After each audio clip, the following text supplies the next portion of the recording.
Boa noite mais uma vez a todos. Eu sou o Cauê Donato, coordenador pedagógico em São Paulo, no programa CCBB Educativo Arte e Educação.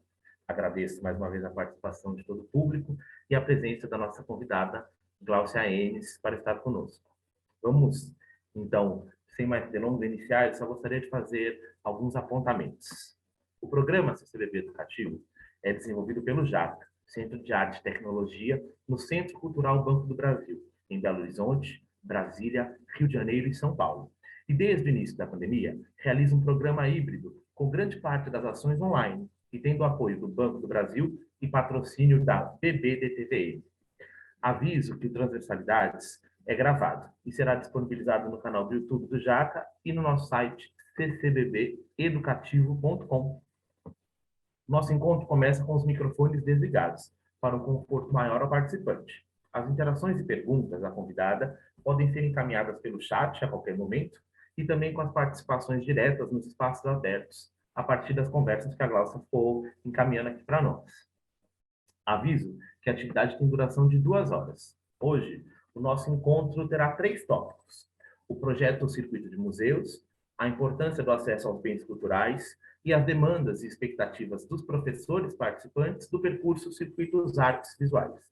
As perguntas, então, podem ser feitas no entremeio dos blocos. Agradecemos a presença e a participação das intérpretes em Libras, Regiane Lucas e Soraya Vieira. Agora faço uma breve instrução para quem desejar fixar a imagem das intérpretes na sua tela. Então, você clica na imagem do intérprete, que está então com o nome das duas intérpretes, e clica no canto superior direito na palavra PIN. E aí você vai conseguir ter sempre as intérpretes na sua tela para conseguir ver durante toda a atividade. Vou deixar essas instruções no chat também. Aproveito para contar para vocês que estamos fazendo visitas online, agendadas para as escolas e instituições, e também para público espontâneo, em diferentes horários. Além disso, há uma série de ações, conversas e oficinas para todos os públicos. Vocês podem encontrar tudo isso no nosso site, www.ccbbeducativo.com. Mais uma vez, agradeço a participação da Gláucia Enes, e para hoje a proposta é: a escola vai ao museu, uma experiência de aprendizagem entre sujeitos e objetos, sujeitos e sujeitos, sujeitos e cidade. O diálogo entre museu e escola pode provocar vários desdobramentos na vida dos estudantes e também contribuir para a formação de sujeitos críticos e atuantes em nossa sociedade. Acreditando que programas de ação educativa podem ser múltiplos e trabalhar no sentido de construção de conhecimentos cognitivos e afetivos, a convidada apresentará a proposta de trabalho do projeto Circuito de Museus da Secretaria Municipal de Educação de Belo Horizonte, que viabiliza visitas de professores e estudantes aos espaços culturais. A prática da educação fora dos muros da escola é considerada por muitos professores como um ganho nos processos de aprendizagem e uma possibilidade de explorarem os mais variados conteúdos das disciplinas estudadas. Gláucia Enes é graduada em Educação Artística pela Escola Guinhar da UENG.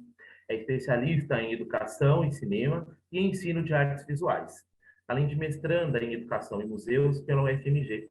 É professora de Artes da Rede Municipal de Belo Horizonte e integrante da equipe gestora do projeto Circuito de Museus da Secretaria Municipal de Belo Horizonte. Gláucia, por favor, fique à vontade. Boa noite, Cauê. Muito obrigada, né? Eu quero agradecer a toda a equipe aí do CCBB, primeiro agradecer pelo convite. Para mim é um prazer e uma honra poder estar participando com vocês dessa ação, né? O CCBB, eu acho que é muito feliz nas suas escolhas, né? O que tem a oferecer para nós educadores, né? Eu já participei de várias atividades, encontro com educadores aqui em Belo Horizonte, promovido aí pelo CCBB, né? E eu acho que é sempre um espaço muito importante de diálogo, né? Para a nossa formação, para a nossa prática, uma troca de experiências muito grande. Então, é um prazer poder estar aqui hoje, né? Compartilhando com vocês um pouco da minha experiência, né? Do que eu tenho pesquisado. e a gente fazer esse encontro, né, com esses vários artistas, vários arte-educadores, vários educadores de outras áreas que estão aí, né, atentos a essa temática, né? Espero que tenhamos um excelente encontro. Então, muito obrigada, né? Obrigada a vocês, a equipe do CCBB, e obrigada a todos os que estão participando conosco essa noite. Então, podemos começar? Então, a escola vai ao museu, né, que é a temática de hoje, uma experiência de aprendizagem entre sujeitos e objetos, sujeitos e sujeitos, sujeitos e cidade. Então, por que que eu, né, dei esse título para esse encontro de hoje? Porque a abordagem que eu vou fazer não é só do momento em que a escola chega ao museu, né, um encontro lá com aquela instituição cultural, aqueles objetos, aquele acervo que ele vai ter contato, ou aquele filme, etc., porque o circuito ele é muito abrangente, né?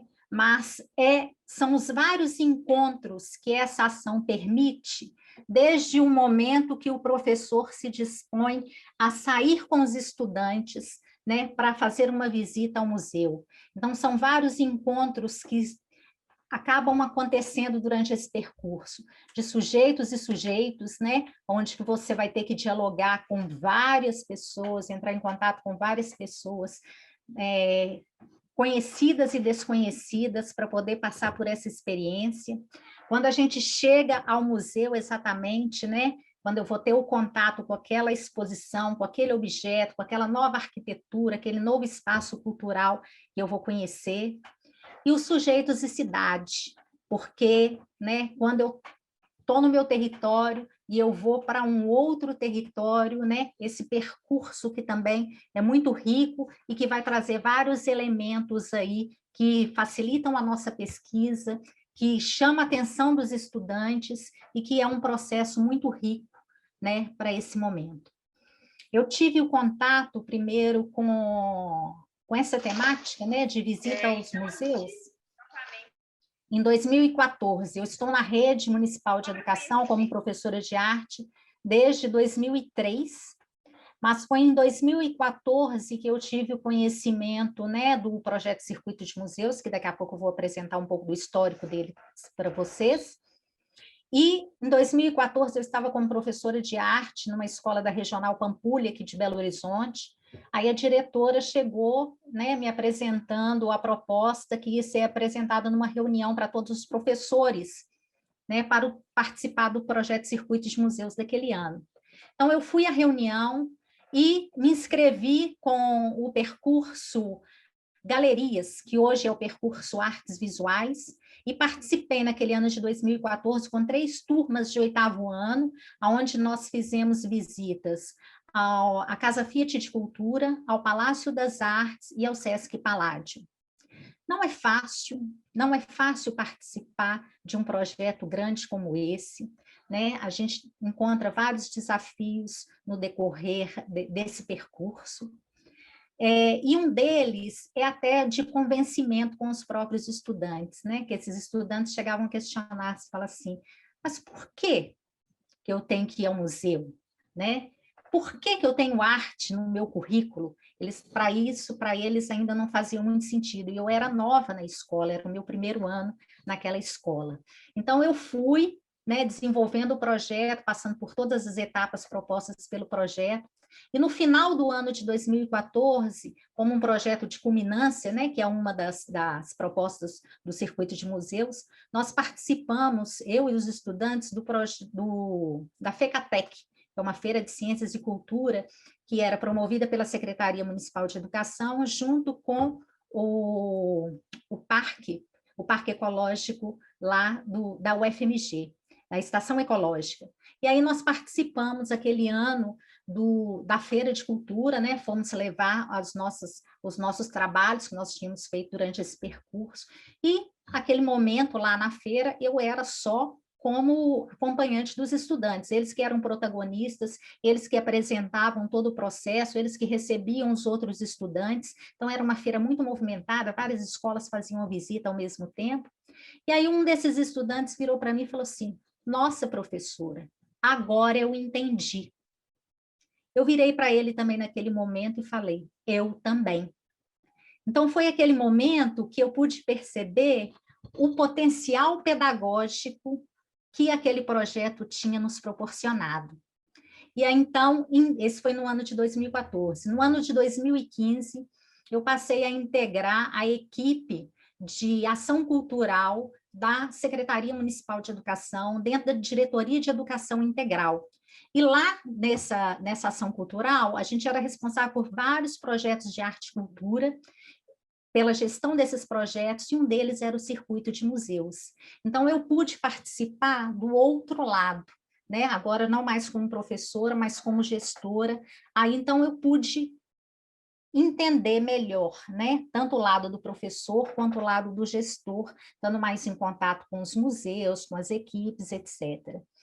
E aí que eu comecei a me interessar mais para pesquisar mais essa temática de visita aos museus, né? E no ano de 2018 e 2019 eu fiz uma pós-graduação, onde eu fui me debruçar sobre os projetos apresentados pelos professores para participarem do Circuito Artes Visuais, e que eu vou apresentar um pouco hoje também para vocês, né, dessa pesquisa, e que vou dar continuidade agora num projeto de mestrado também com essa mesma temática. Então, para hoje, né, dividi a apresentação em 3 momentos. Né? Primeiro, apresentar o projeto Circuitos de Museus, com conceito, história e metodologia, porque foi é um projeto muito bem sucedido, foi abraçado por toda a rede, pelas instituições culturais aqui de Belo Horizonte, então acho que vale a pena a gente registrar, né? Temos aí participantes de outros estados, outras cidades, um projeto que foi bem sucedido, que a gente pôde colher bons frutos dele. No segundo momento, falar sobre as possibilidades e projetos, que é a importância do acesso aos bens culturais. E no terceiro momento, né, apresentar mais sobre a minha pesquisa com visitas mediadas, demandas e expectativas apresentadas pelos professores participantes do Circuito Artes Visuais.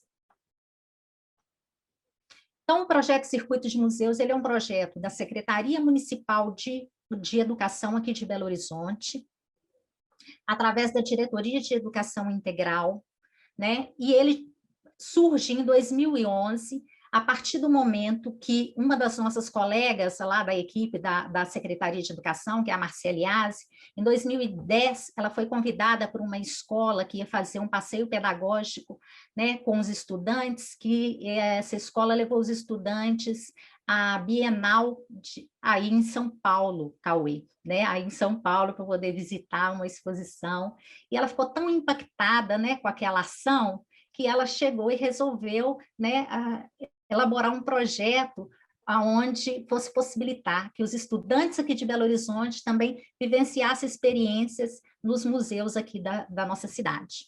Então, surgiu o projeto com o objetivo de incentivar e facilitar a apropriação dos espaços museais pelo público escolar da Rede Municipal de Ensino de Belo Horizonte. Só que uma proposta dessa, ela não surge também, ela não é abraçada e não é bem sucedida do nada, né? Então, para isso, eu trouxe um pouquinho do panorama político que a gente tinha em 2011, né? Como que nós estávamos em termos de Brasil, em termos de políticas educacionais aqui em Belo Horizonte, para poder apresentar uma proposta como essa. Então, em 2011, nós tínhamos o programa Mais Educação, que é um programa do governo federal, que ele incentivava e fomentava as ações, né, da educação integral. Então, era um projeto que ele investia, né, com ações e um aporte financeiro para poder incentivar propostas que fossem buscar a formação do estudante de uma forma integral. Também tínhamos muito forte aqui em Belo Horizonte, né, ainda temos o programa Escola Integrada, que é um programa, né, que ele acontece no contraturno do estudante, e ele é um programa que também busca essa formação integral do estudante, a partir de oficinas que elas são ministradas, né, tem um professor coordenador, que é um professor da escola, e os seus monitores. Então, ela investe em formação, né, com esses estudantes, na área do esporte, do lazer, da cultura, dos roteiros pedagógicos, do reforço escolar. Então, o estudante participava de várias atividades, participa de várias atividades no contraturno. E uma das diretrizes do programa é um incentivo à busca de novos territórios educativos, né? Então, aí entra visitas a vários espaços da nossa cidade, e entre eles, os museus. Outro ponto importante também, que era a Política Nacional de Educação Museal, né? Estava nessa busca constante com as suas pesquisas, com a sua tentativa, né, de poder trabalhar também na educação integral do estudante, né, tanto para a formação de público, mas para a formação de um sujeito mais crítico, mais atuante, mais participante, né, na sociedade. Então, a gente tinha todo um movimento que era favorável a uma proposta dessa, né? E aí, esse projeto pôde ser apresentado para a secretaria, abraçado pela secretaria, abraçado pelas escolas e abraçado pelas instituições culturais da nossa cidade. Então, em 2011, o projeto começa a acontecer com 3 percursos. O percurso Circuito Histórico, o percurso Circuito Artes Plásticas e o percurso Ciências e Tecnologia. Para cada um desses percursos, instituições diferentes participam, aonde o estudante ele faz visita a pelo menos 3 instituições culturais que estejam discutindo aquela mesma temática. E aí nós vamos chegar em 2018, né, com esse projeto que foi abraçado tanto pelas escolas, pelos estudantes, com a participação da direção, da coordenação, do educativo das instituições culturais, e a gente chega em 2018 com 9 circuitos, né, que a gente pode apresentar aí para os nossos professores, que é o Circuito História de Belo Horizonte, o Circuito Território Negro, o Circuito Ciências, o Circuito Artes Visuais, o Circuito Arte Brasileira, o Circuito Pampulha, o Circuito História de Mulheres, o Circuito Esporte, Lazer e Memória e o Circuito Imagem e Movimento. Então, o professor, ele tinha essas 9 possibilidades em 2018 para poder se inscrever em um dos seus percursos desejados. Mas aí, eu também, para poder falar um pouquinho de cada percurso, porque cada percurso, ele tem as suas instituições que participam, são 29 instituições parceiras aqui de Belo Horizonte, que participam desse projeto junto conosco, né? E aí seria muito egoísta da minha parte, só a minha fala, né? Eu acho que é um projeto que conta com a força de todos esses personagens, né? Os professores lá na escola, com as direções, as coordenações, os monitores, as instituições culturais e a SMED, né, que é a nossa Secretaria Municipal de Educação. Então, todos, né, têm que trabalhar em conjunto para que o projeto aconteça. Então, por isso, eu convidei algumas pessoas para poder dar o seu depoimento sobre o projeto, né, o que a gente vai assistir agora, né, alguns desses, eu vou chamar de personagens, né, que são essas pessoas maravilhosas que estão conosco há muito tempo e que vão falar um pouquinho do seu ponto de vista, e alguns vão falar um pouco sobre o percurso a qual participa, né? Isso foi uma demanda, assim, para poder falar livremente de qual apontamento, qual um fato marcante do circuito de museus para essas pessoas. Então, vamos assistir aqui agora.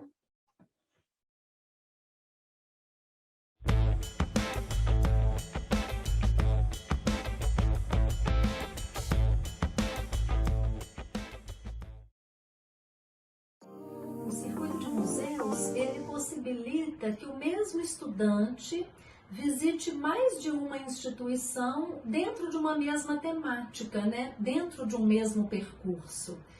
E no percurso Pampulha, isso é muito interessante, porque a gente consegue ampliar esse entendimento de Pampulha para além de um ponto turístico, né?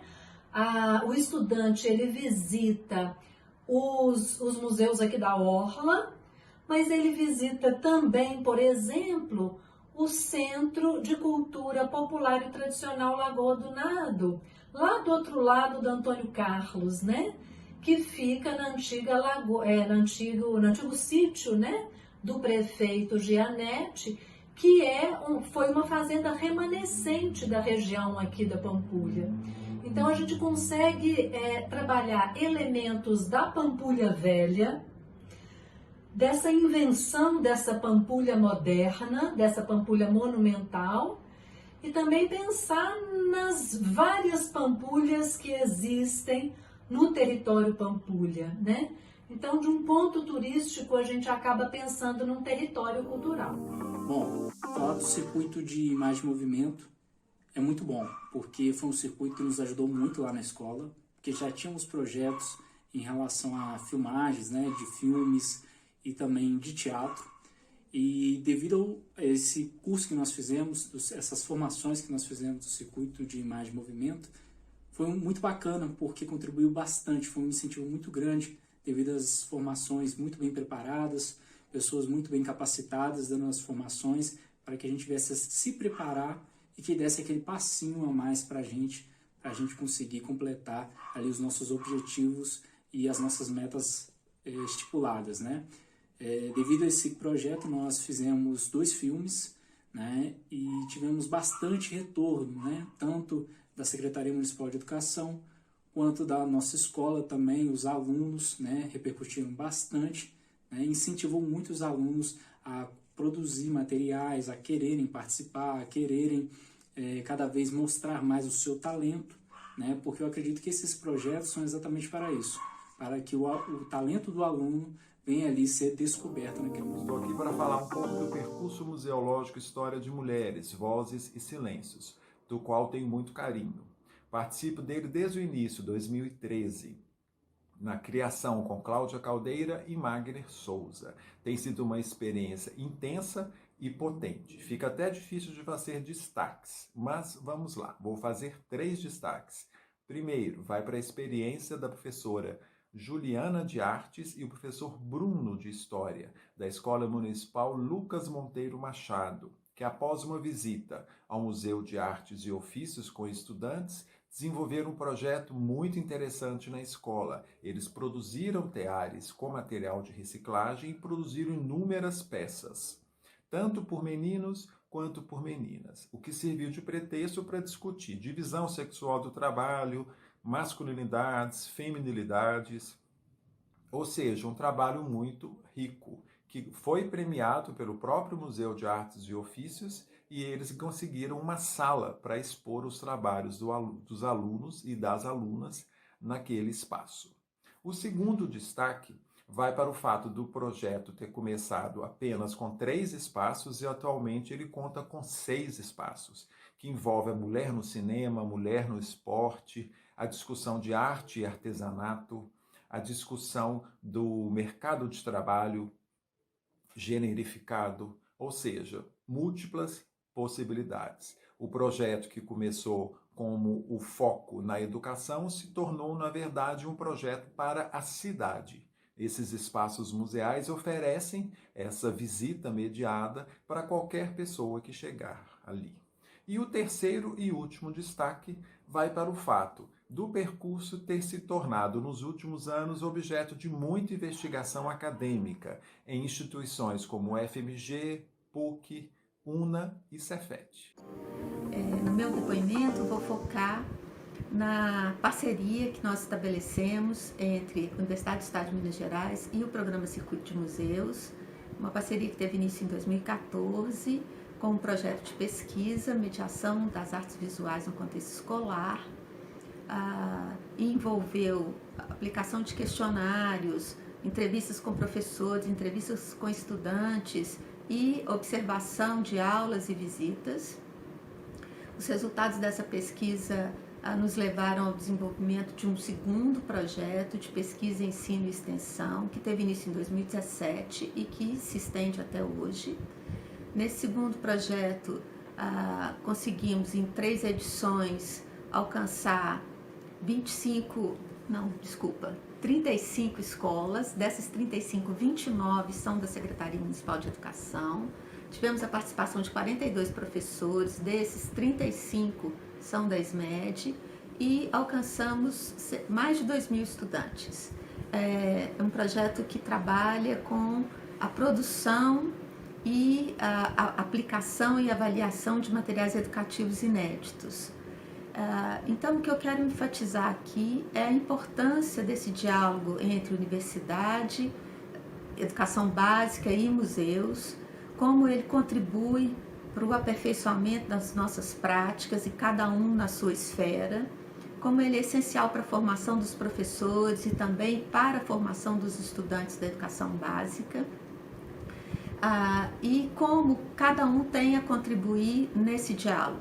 Então, dentre todas essas apresentações, nós já falamos sobre esse projeto em mais de 11 seminários, em vários lugares, Brasília, São Paulo, Santiago do Chile, Campo Grande e, claro, aqui em Belo Horizonte. Muito obrigada, eu espero que a nossa parceria se estenda por muitos anos. Deste projeto já há várias edições e digo que ele se reinventa a cada novo ano. Como isso acontece? Com a criação de novos territórios, com a inserção de diálogo dos professores participantes com as equipes do educativo dos museus, diálogo entre os professores que participam do projeto por meio de formações e no que o circuito de museus impacta a minha prática docente. Eu costumo fazer um paralelo que os museus e equipamentos culturais são para a arte, assim como o laboratório de ciências é para ciências. Além de propiciar uma experiência de fruição e estesia aos estudantes, ele também gera um protagonismo juvenil ao dar acesso a esses estudantes aos equipamentos culturais que a cidade oferece. Eu acho que o que mais me vinha à memória, o que mais me marcava nesses processos de receber esses públicos do circuito, era rever as turmas repetidas vezes. Então, acho que o que a gente mais ganhava desses encontros era que a gente reencontrava as mesmas turmas, os mesmos alunos, as mesmas professoras e professores em diferentes exposições e diferentes contextos. Eu acho que isso é um ganho muito significativo para o processo que a gente quer trazer enquanto mediação cultural dentro do museu. Por quê? Por alguns motivos. O primeiro deles é que os alunos começam a ter uma relação diferente com o espaço, né? Eles não vêm aqui só uma vez, eles retornam algumas vezes, reconhecem os educadores os reconhecem, então tem uma sensação de pertencimento, e eu acho que isso já é um ganho incrível para o projeto. Outra coisa era a relação que a gente tinha com os professores e professoras, né? Ouvi-los e ouvi-las e entender o que eles queriam que a gente abordasse nas conversas e ter esse entrelaçamento, sabe, entre o programa de aula e o que era tratado dentro das galerias. Eu acho que isso não é só potente para a professora ou para o professor, para o seu planejamento, mas também para a gente como educador, sabe? Começar a entender as demandas que a sala de aula impõe à nossa prática e como que isso pode ser transformado em coisas significativas de diálogo e troca na galeria. Então, eu acho que era um programa que me fazia pensar a arte educação como uma coisa que precisa desses processos, sabe? De um pré-contato com os professores, de uma recorrência desses encontros e depois o que acontece em sala de aula a partir das ativações que as exposições e os acervos traziam. Então, acho que era um programa muito redondo, assim. Eu participo do circuito de museus desde o início e participei de praticamente todos os circuitos, né? Ciência e tecnologia, história de Belo Horizonte, história de mulheres, Pampulha, território negro e artes visuais. Foi sempre muito importante participar do circuito, porque, primeiro, ele construiu um processo de formação muito robusto, muito interessante, em que integrava os saberes construídos lá pela equipe de educadores do museu, os professores que participavam de diferentes escolas da cidade de Belo Horizonte, e isso criava um ambiente muito agradável para o diálogo de experiências e construção de novas possibilidades, né, para a nossa formação e para a formação dos estudantes. E o circuito guarda uma concepção muito forte primeiro da educação como princípio de solidariedade, desse espaço de trocas e de partilha de conhecimento, de reconhecer o educando como produtor de conhecimento. Então, isso é muito importante porque os estudantes trazem a sua história, a sua memória para dialogar com as memórias guardadas nos espaços museais. Uma experiência que muito marcou, né, que mais marcou no circuito de museus, é até difícil selecionar, porque todas elas foram muito ricas, né, todas as experiências foram únicas e muito significativas para a minha formação e para a formação dos estudantes. Mas eu lembro, né, de uma visita ao Museu de Artes e Ofícios, né, dentro do circuito, e a educanda chamou muita atenção que ela começou a cantar enquanto estávamos ali na trilha da mineração, e ela começou a cantar e trazer memórias da infância da família que trabalhou em Diamantina, que trabalhou no processo de mineração, e como esse processo todo afetou a família, afetou a vida dela. E ela trouxe muitas dessas histórias, né, após a visita, para enriquecer as aulas, para compartilhar nas rodas de memória que construíamos. E isso mobilizava os outros estudantes da educação de jovens e adultos a fazer da mesma maneira. Então, isso enriquecia muito a aula e o processo de criação. Eu especificamente trabalhei com os meninos no circuito de artes plásticas, né? E em 2011, quando começou o circuito, eu me inscrevi, influenciada pela minha coordenadora pedagógica, Juliana Bittencourt, quando ela veio e me mostrou o e-mail. E a partir deste dia, minha vida escolar com os meus alunos mudou. Em 2011, nós participamos do circuito Artes Plásticas, onde que nós fomos em várias instituições, e entre elas nós fomos no Museu de Arte da Pampulha. E com esse trabalho que eu fiz com os meus alunos em 2011, eu me inscrevi no concurso Arte na Escola. E esse concurso é um concurso de artes que os professores do Brasil inteiro podem participar.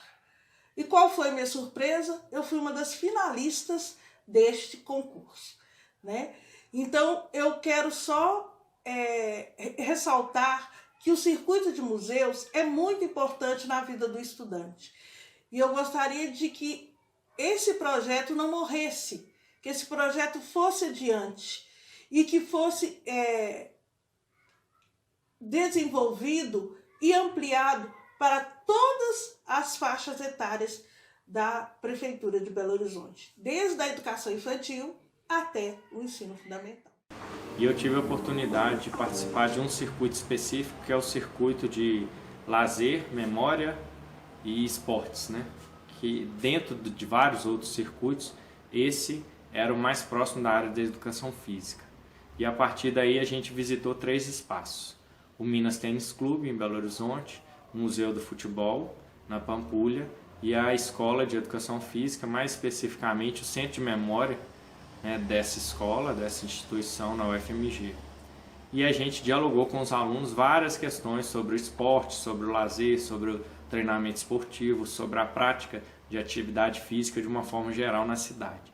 No primeiro museu, que foi o Minas Tênis Clube, os meninos vivenciaram aí o diálogo sobre várias modalidades esportivas, né? Toda essa trajetória da cidade de Belo Horizonte, desde o seu planejamento e até o espaço hoje que a gente conhece como Minas Tênis Clube. Então, dialogamos muito sobre o esporte de alto rendimento, que é um pouco distante ainda do contexto das escolas, né? Do esporte educacional. No segundo museu, que é o Museu do Futebol, No Mineirão a gente também dialogou sobre a prática do lazer, mas uma das intervenções que foram muito marcantes foi sobre o racismo no futebol, sobre a popularização do futebol no Brasil, que a princípio surgiu como um esporte de elite e que aos poucos foi se infiltrando aí nas camadas populares. Então toda essa trajetória de popularização do futebol no Brasil foi um diálogo muito importante, muito marcante para os meninos, né?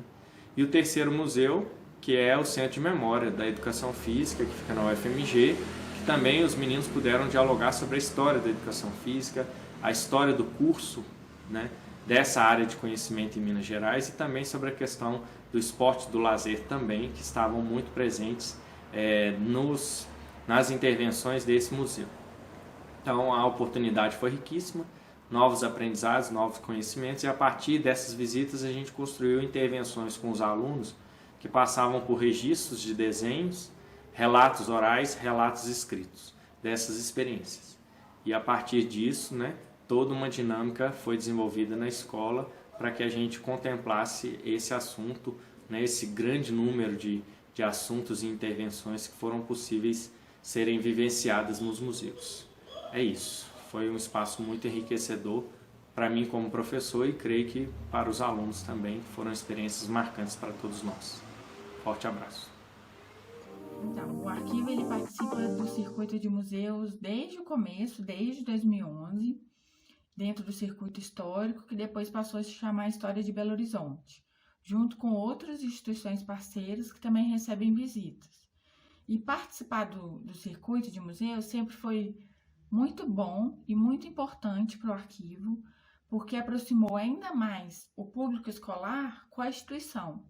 Assim, o arquivo sempre recebeu visitas, mas depois do circuito e de algumas parcerias com a SMED, essas visitas se intensificaram ainda mais. E dentro da história do circuito de museus, a gente pode pontuar alguns momentos que foram importantes, né?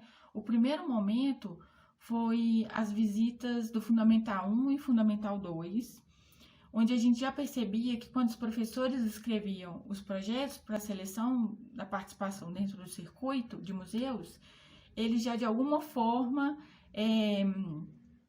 percebiam o potencial da visita dentro do projeto que eles estavam escrevendo ali. Então isso para o arquivo foi muito importante. O segundo momento que a gente pode destacar foi a inclusão das visitas à educação de jovens e adultos.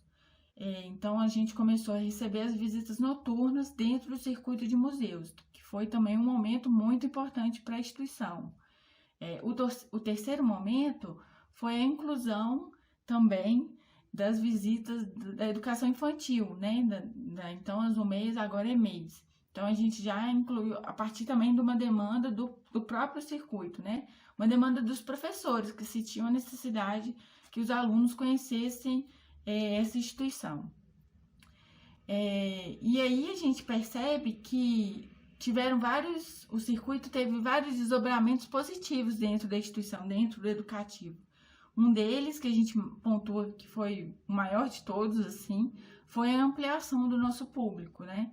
Que a gente conseguiu trazer essas visitas do circuito de museus para esses roteiros dentro da visita do circuito de museus para outras visitas da instituição. E um dos momentos marcantes, assim, todos os momentos foram importantes e marcantes para o arquivo, mas um momento especial que foi uma exposição que aconteceu no Museu de Artes e Ofícios, que foi o fechamento de um ano, em que os alunos eles tinham que, de alguma forma, trazer alguma coisa da instituição, assim, dentro daquele roteiro, né? Dentro do roteiro História de Belo Horizonte. E aí o arquivo, ele apareceu em vários momentos com o nosso mascote, que é o Beloricol. Então, os alunos reproduziram o Beloricol de várias formas, assim, e ficou um trabalho muito legal. E quando fomos visitar, né, a exposição lá no dia, teve até um canto, um coral e tal, foi muito legal. E aí a gente viu lá o Beloricol, né, que é o que representa mesmo, assim, que os alunos, eles mais se identificam. E isso para o arquivo foi muito legal, nós ficamos, assim, muito emocionados mesmo, porque foi muito marcante mesmo. Então, beijo para vocês.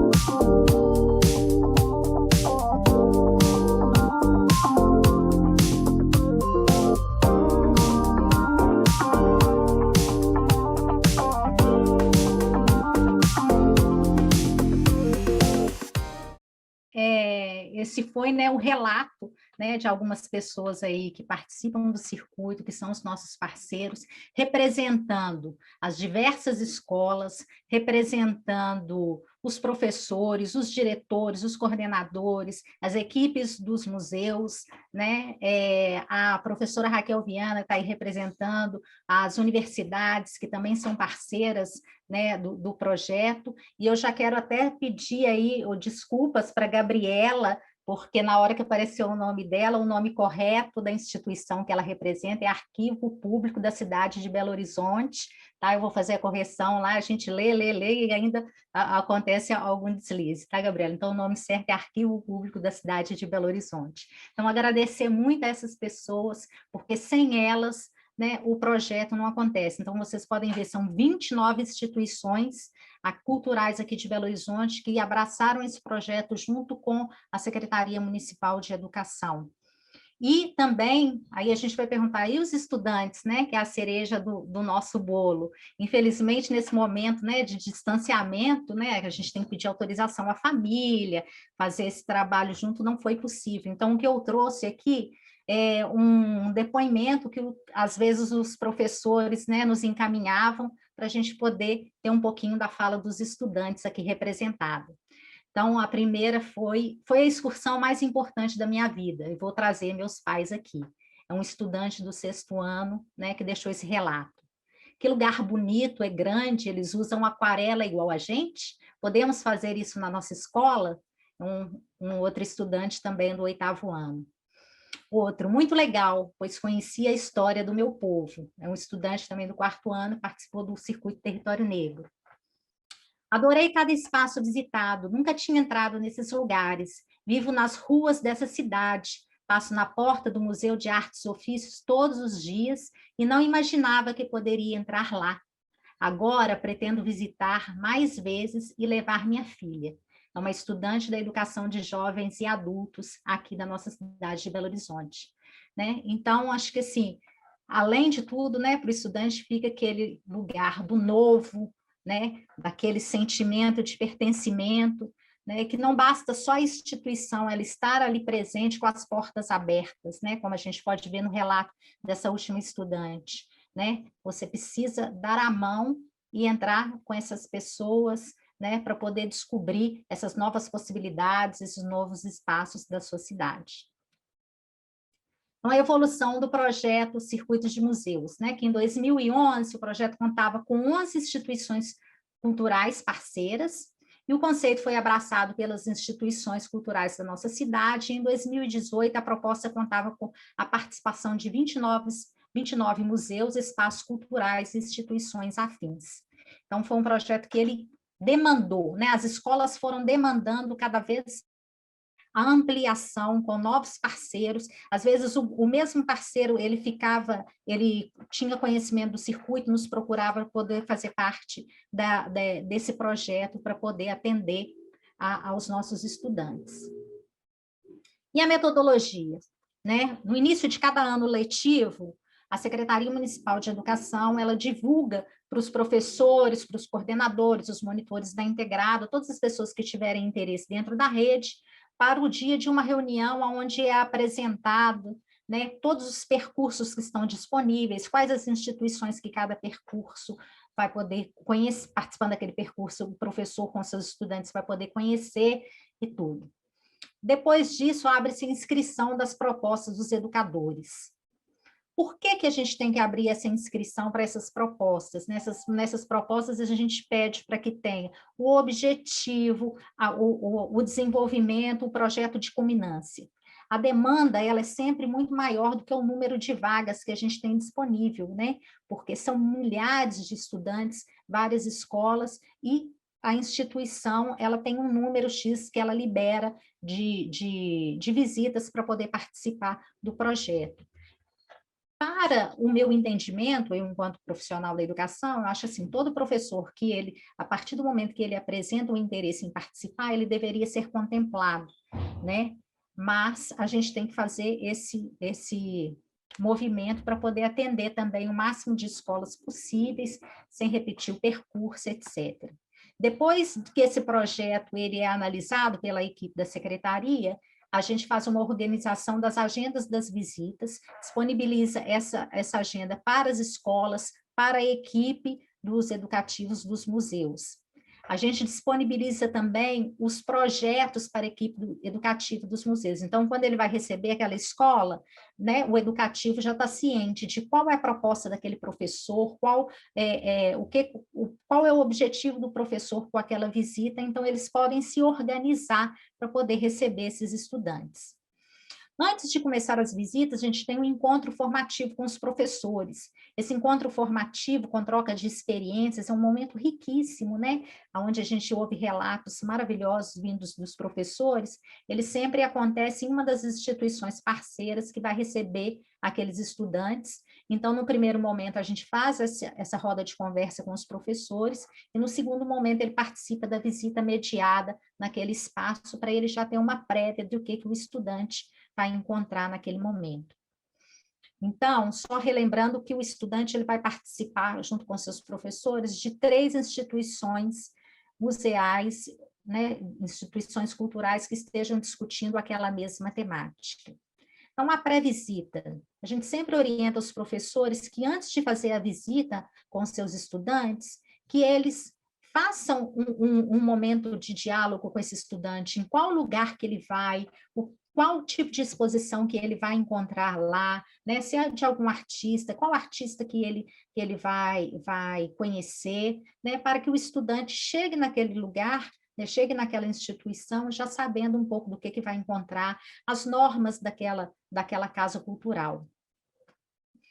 O percurso e a cidade. Outra coisa que é muito importante para o projeto, né, e para nós professores, é esse trajeto entre a escola até ele chegar no espaço museal. É um momento muito rico também de aprendizado, né? Uma vez que o estudante ele sai de um território que às vezes tem um tipo de organização, o trânsito é diferente, a mobilidade das pessoas, o comércio local, o tipo de arquitetura, né? Nesse trajeto que ele vai passar, por quais avenidas que ele vai percorrer, qual é a história daqueles bairros por qual ele vai percorrer, até ele chegar no momento do museu, né, que ele vai visitar, que ele vai se deparar às vezes com uma organização no bairro bem diferente da sua, né? Tem uma fala muito interessante de uma professora, que um dos meninos chegou e falou assim, até os carros que circulam aqui são diferentes, porque o museu se encontra numa região nobre da cidade e o estudante fez essa observação com essa professora. Então, é muito interessante, são momentos muito ricos de percepção desses estudantes. Aí tem um momento, né, das visitas mediadas a esses 3 espaços culturais, sendo que ele vai cada dia, se é um dia que é no CCBB, aquele dia ele vai só no CCBB com aquela turma. Na outra semana, no outro agendamento, ele vai na outra instituição cultural que está agendada para ele. E um projeto de culminância. Esse projeto de culminância é um projeto onde a escola vai dar uma devolutiva para a sua comunidade escolar. Então, né, pode ser feira de cultura, roda de conversa, às vezes algum convidado que essa escola vai trazer, etc. Então, esse é o processo metodológico do projeto Circuito de Museus. A abrangência da proposta. Então, depois dessa ampliação para os 9 percursos, né, são atendidas, em média, 100 escolas por ano e 10 mil estudantes também por ano. Então, a gente vê que é um número bem expressivo, né, bem grande aí de estudantes circulando pela cidade e se apropriando dos bens culturais. Aí, então, aqui eu encerrei, né, deixa eu voltar aqui. Encerro essa parte, né, de apresentação do projeto Circuito de Museus, né? Aí, se tiver alguma pergunta, né, a participação do público, para a gente poder dialogar um pouco. Olha, Cláudia, você tem mesmo, viu? O início da sua fala foi recheada de seus colegas da Secretaria Municipal, agradecendo e te saudando, uma coisa muito bacana. Então, muitos dos seus colegas se encontram hoje aqui para te prestigiar, enfim, e ver essa sua fala, que é muito importante justamente porque ela representa todo um conjunto e, como sou de São Paulo, e sei que alguns dos participantes também não são de Belo Horizonte, são de São Paulo, ou de outras cidades do Brasil, para nós é muito interessante ver como o projeto ele é sólido e ele tem uma série de ramificações, os circuitos, isso assim, é um deleite poder acompanhar isso e assim e desejar que isso possa acontecer em uma amplitude maior ainda em Belo Horizonte e em outras cidades, enfim, né? É um projeto muito bonito, de verdade. E aí eu tenho algumas questões e alguns comentários que eu gostaria de fazer e você vai, enfim, vai comentando todos eles. Acho que pode ser muito bacana. Só antes de você fazer um comentário, assim, queria mandar um abraço para esses colegas que estão participando, né? É uma riqueza muito grande poder fazer parte da equipe da educação integral, né? São colegas de trabalho, todos muito importantes, com uma riqueza, né, na sua vida profissional e pessoal, porque eu acho que quem abraça a educação, né, são pessoas especiais mesmo, né? Então, são pessoas que não são só do trabalho, são da minha vida, né? Então, muito obrigada pela participação de vocês, né? E depois, se tiver algum puxão de orelha, pode me dar aí, você não falou isso, esqueceu daquilo, etc. Estamos aí para os abraços e para os puxões de orelha. Glaucia, para a gente começar, a Ângela Cristina comentou assim: sou professora da Rede Municipal de Educação de Belo Horizonte. A maioria dos meus alunos não tem acesso às plataformas digitais. A construção de visitas mediadas remotas pelo CCBB levou em conta essa exclusão digital? Construíram estratégias para contorná-la? E aí é uma pergunta que você, obviamente, pode comentar, e se você quiser, eu posso falar rapidamente um pouco das ações do programa CCBB Educativo, que também que perpassa um pouco a questão da Ângela. Porque, né, tem uma questão que é bem da instituição, né, CCBB. Mas eu estava até conversando com o Matheus, né, um pouco antes, né, da gente aqui, como que, né, vocês também estão nesse desafio, estão buscando acessar mais esse estudante, né, uma das alternativas que ele está falando, que além, né, do que vocês oferecem, né, porque a gente sabe como que essa exclusão, né, da tecnologia, ela ficou tão gritante nesse momento, né? Então, para acessar esses estudantes da rede pública, né, que ele, né, aí eu vou só adiantar um pouquinho, você vai falar melhor, que vocês estão pensando até de entrar com a questão do WhatsApp, né, buscando novas formas. Então, eu acho assim, eu apresentei uma experiência bem-sucedida com visitas presenciais. Estamos vivendo um momento, né, jamais pensado por nós, que é o desafio, né, que a gente está aí batalhando, mas mais no final eu quero falar assim, que uma coisa é esse momento que nós estamos vivendo, que a gente tem que investir mesmo nessa questão tecnológica, de inserir o estudante, né, as pessoas cada vez mais nesse processo, mas que também sem deixar que isso substitua também a visita presencial, né? Que é outra forma de relação, é outra forma de aprendizado, etc. Mas aí eu acho que é mais importante, né, vocês falarem quais as ações que vocês estão pensando aí no CCBB. Acho que o que você trouxe do desafio e da disparidade que existe, do abismo tecnológico que se cria entre as pessoas que têm um acesso e quem tem dificuldade de acesso, quem tem acesso nenhum, é muito grande hoje, né, a nível nacional, e a pandemia escancarou nossas dificuldades, principalmente pensando na relação da instituição formal de ensino com as instituições culturais e como as instituições culturais podem responder a essa demanda de apoio, né? Grande parte das instituições culturais recebem grupos escolares, isso é fato, pensando numa estrutura presencial, né? Então, grande parte do público presencial era público escolar. E aí, como lidar com isso, né? De alguma forma, isso nos atravessa a todos, mas nem sempre é fácil dar essa resposta, né? A gente tem atividades, hoje a gente faz agendamentos de grupos online, e aí, que é uma resposta que a gente teve agora no ano de final de 2020 para 2021, uma maneira de se aproximar das escolas, porque a gente estava sentindo falta do programa educativo, tinha falta do contato. mas, ao mesmo tempo, como se aproximar do indivíduo, né? Do aluno que está ali na ponta, isso é muito difícil, né? Algumas escolas conseguem acesso, então a gente tem, numa realidade hoje do programa educativo, que oferecem visitas agendadas, a gente tem instituições que conseguem estruturar visitas em que o conjunto de alunos que estão ali presentes conseguem ver uma visita, então com uma projeção ou mesmo com uma televisão conectada a um computador.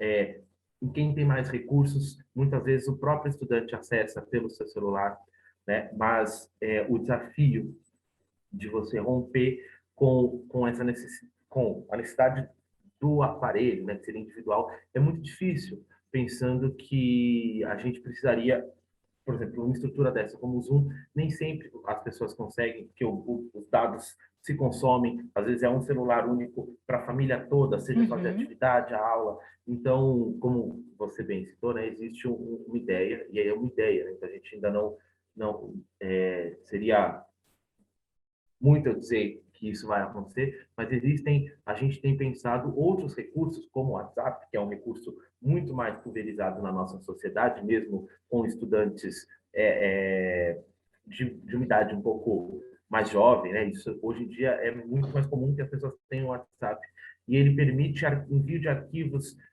compactados, então muitas vezes é uma possibilidade, pensando que a gente ainda tem, devido à estrutura da pandemia, um longo período ainda sem se encontrar, né? Sem estar presencialmente, geograficamente localizado no mesmo espaço, no espaço cultural, né? Mas a gente hoje, né, o que a gente tem são visitas de grupos de instituições, e aí o que seria possível é que não necessariamente cada aluno tenha que acessar, né? A gente já tem nesse modelo, no modelo híbrido de ensino, em que alguns estudantes vão até a instituição e outros permanecem em casa, há essa possibilidade da escola, então, ser esse espaço. Mas o que não necessariamente é uma realidade de que toda instituição possui essa facilidade, né? E aí a gente também tem esbarrado com alguns desses desafios e tentado encontrar,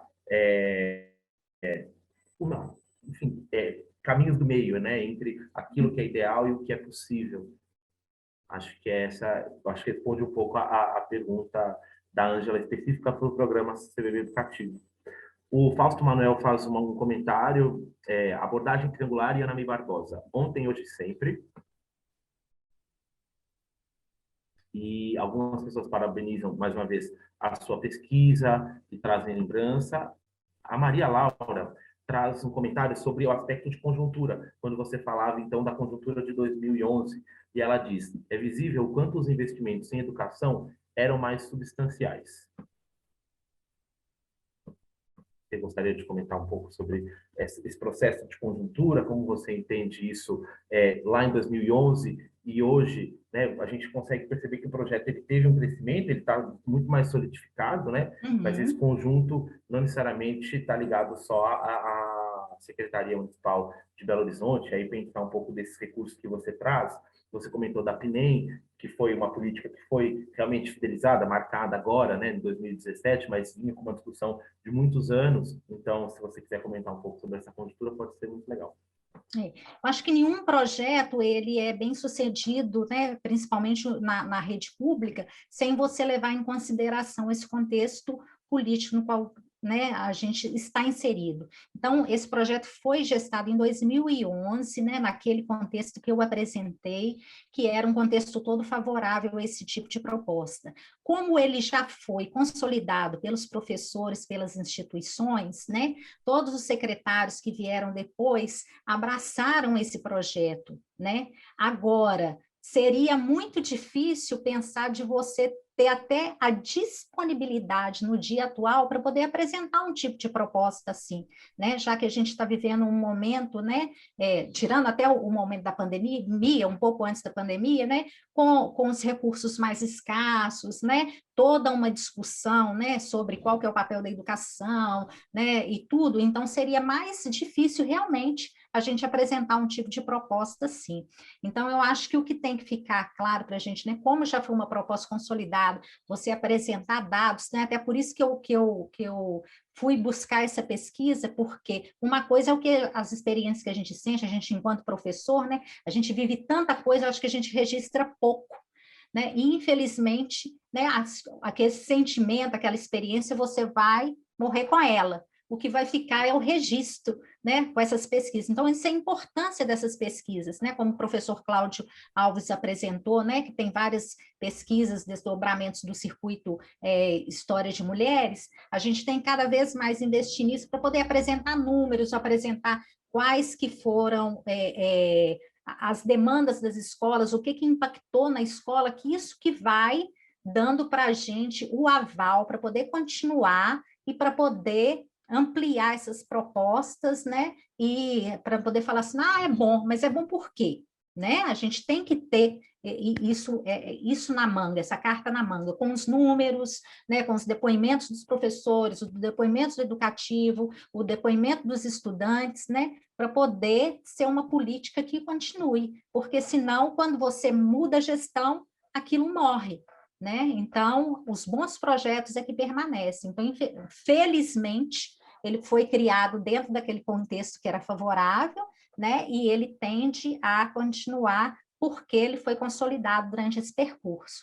Então, agora, quando a gente voltar, né, para outras propostas, é uma outra batalha, é uma outra, né, corda aí, guerra de forças que a gente tem que estabelecer para poder criar novas propostas, né? Mas a gente é teimoso, né? Elas não morrem, elas sempre vão acontecer. Tem que ser teimoso, com certeza. Inclusive, o professor Cláudio Alves te faz uma pergunta, que é como superar o descaso de algumas gestões políticas educacionais que desconsideram a relevância do binômio educação e cultura no processo de aprendizagem. Eu acho que é isso mesmo, sabe? O Cláudio também é um pesquisador, né? Eu acredito que é isso. A gente tem cada vez mais investir nas nossas pesquisas, nossos professores, registrarmos as nossas ações, né? Aí, através de artigos, de pesquisas, apresentar os números, deixar o registro, porque a gente, geralmente, né, a gente é atropelado pelo ano letivo, né? Porque é muita demanda, agora, então, o professor está sendo muito demandado, né?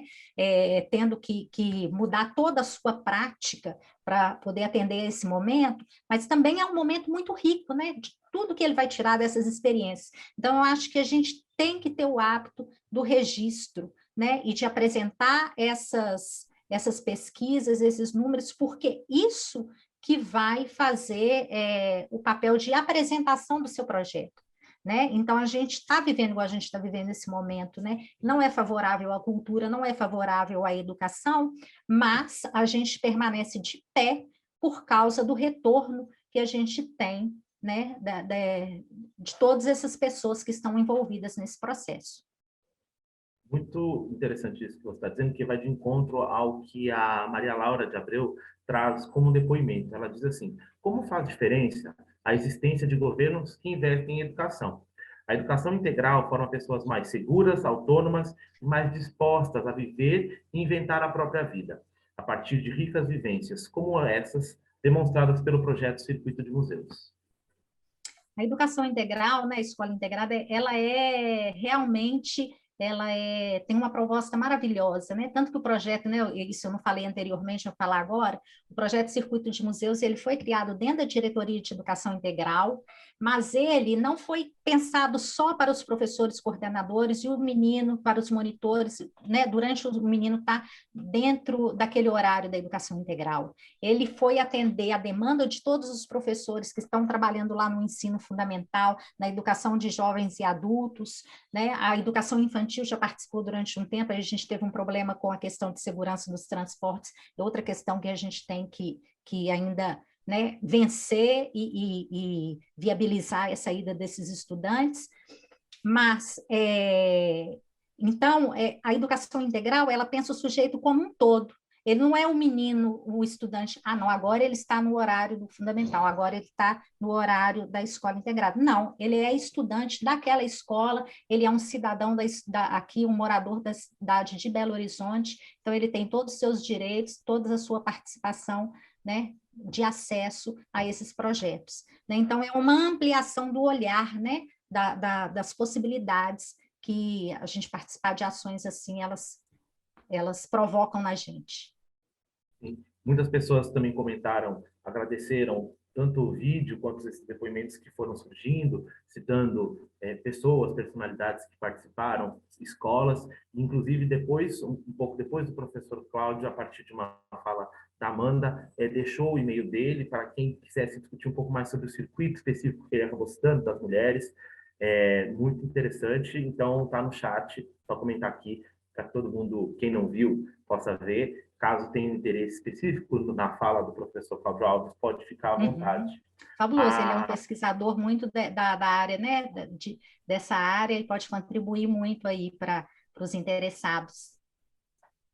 Aí a Clélia tem também um comentário nesse sentido, dizendo fundamental essa memória toda, então, reafirmando aquilo que você está trazendo do registro, da importância do registro, do trabalho do professor, mas principalmente da validação dos projetos e a maneira como a gente, então, seja na mudança de governo, quando nos somos interpelados, possamos justificar essas ações e mostrar os frutos que elas estão dando, né? A experiência em loco, ela é sempre muito rica, mas se a gente, de alguma forma, não transborda ela para pessoas que não estão naquele momento, né, para a instituição que está ali, a instituição cultural, o educador, os educadores e os educandos envolvidos, fica um pouco apagado. Então, essa importância do registro que você está trazendo.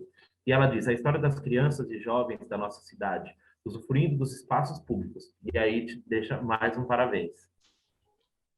Muito obrigada, né? Assim, é um projeto riquíssimo, né? Ele tem um potencial pedagógico muito grande, mas, né, nem tudo são flores. Ele tem problemas. Nós enfrentamos problemas, né, diários, né, como se fosse matar um leão por dia.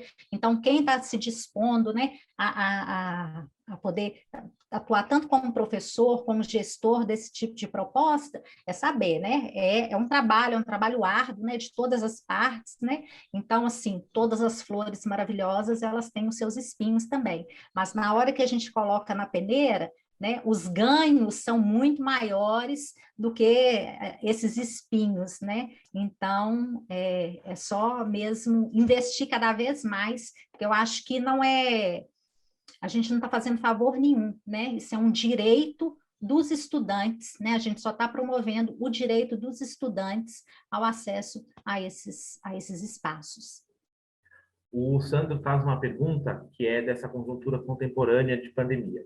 Ele pergunta, neste momento de pandemia, como vocês, profissionais de educação, estão conseguindo dar prosseguimento a essas ações? Então, ele gostaria de saber como o projeto está, a quantas andas nesse contexto pandêmico.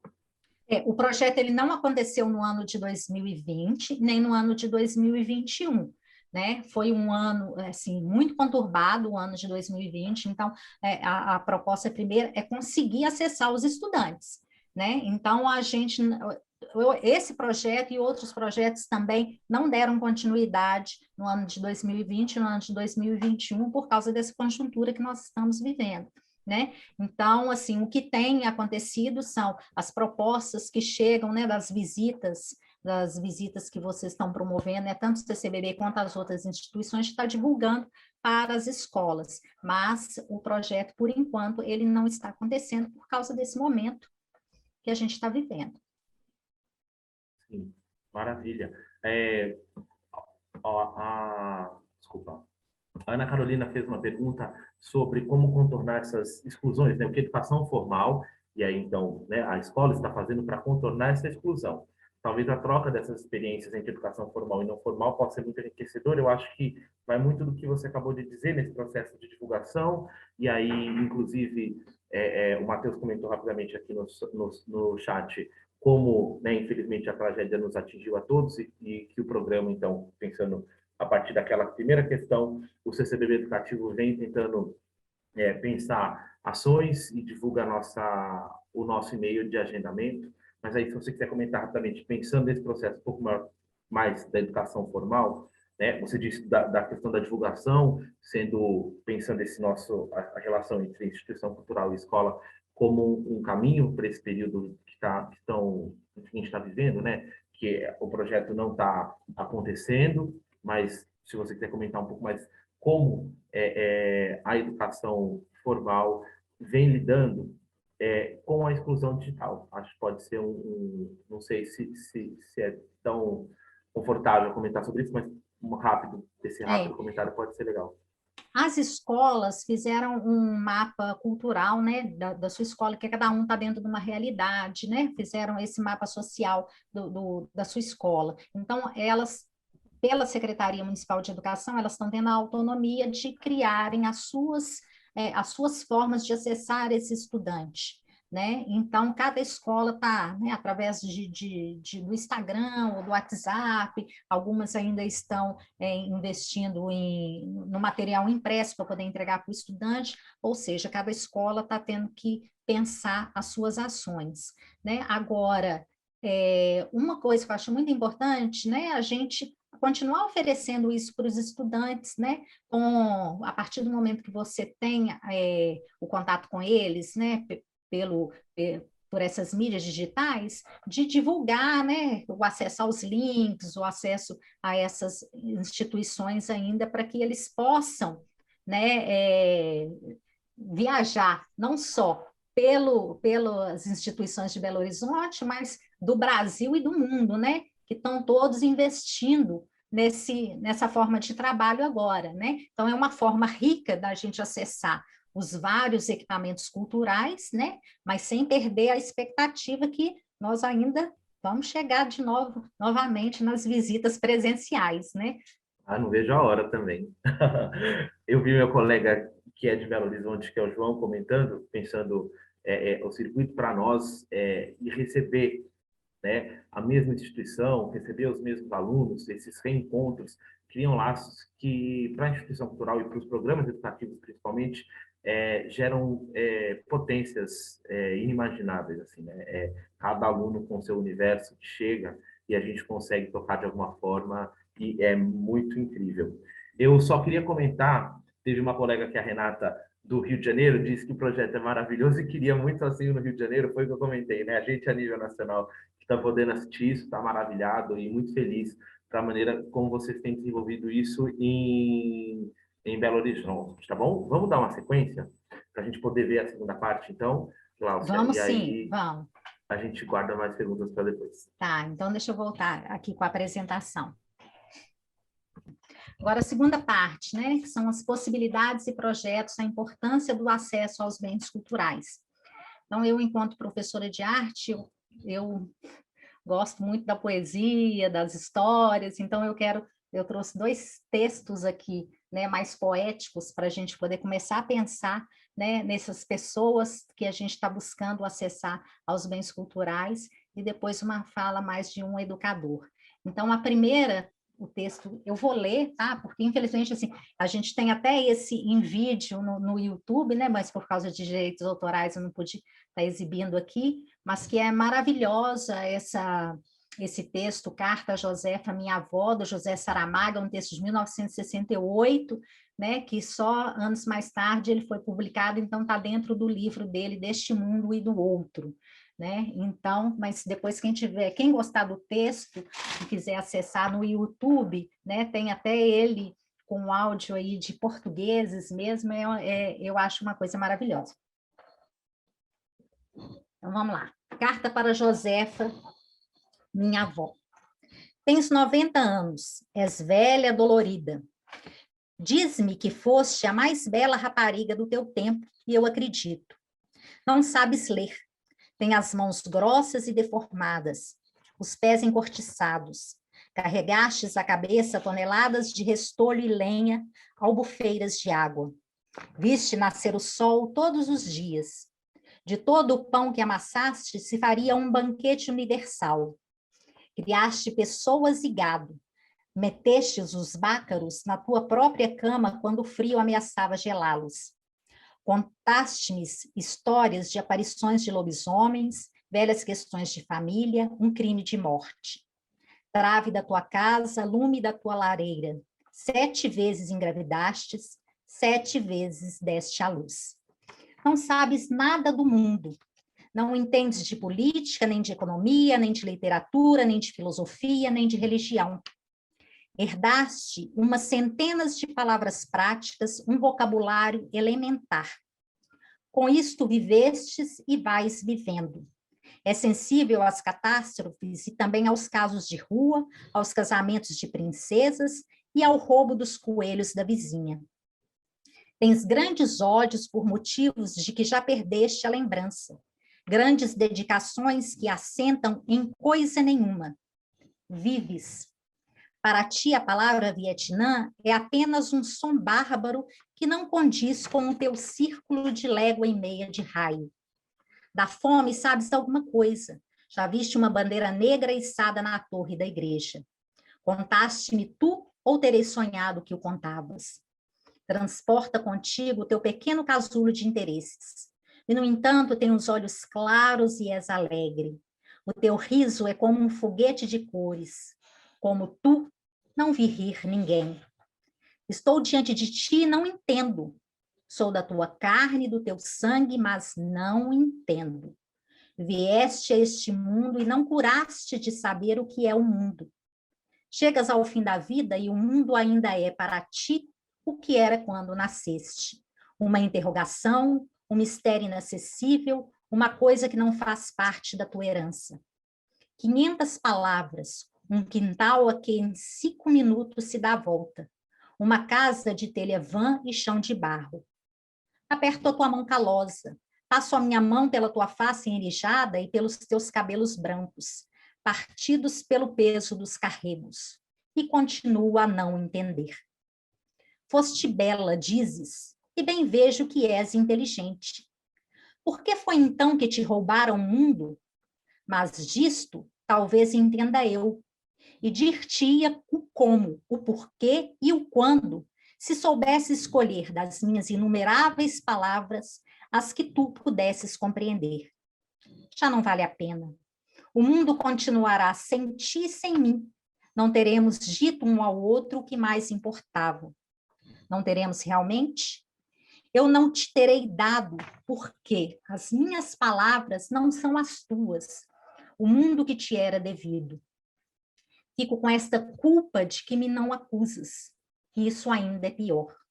Mas por que, avó? Por que te sentas tu na soleira da tua porta, aberta para a noite estrelada e imensa, para o céu de que nada sabes e por onde nunca viajarás, para o silêncio dos campos e das árvores assombradas, e dizes, com a tranquila serenidade dos teus 90 anos e o fogo da tua adolescência nunca perdida: o mundo é tão bonito e eu tenho uma pena de morrer.